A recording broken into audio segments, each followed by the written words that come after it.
நட்சத்திரங்களை தூசி தட்டினால் நல்ல வீடு செய்வேன்.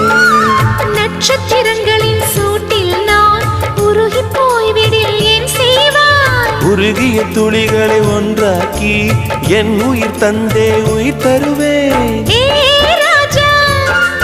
இது மெய்தானா? பெண்ணே, தினம் நீ செல்லும் பாதையில் முள்ளிருந்தால் நான் பார்விருப்பேன் என்னை. நான் நம்புகிறேன் உன்னை. தொடு தொடுவெனவே வானவில் என்னை தூரத்தில் அழைக்கின்ற நேரம். விடு விடுவெனவே வாலிப மனது விண்வெளி விண்வெளி ஏறும்.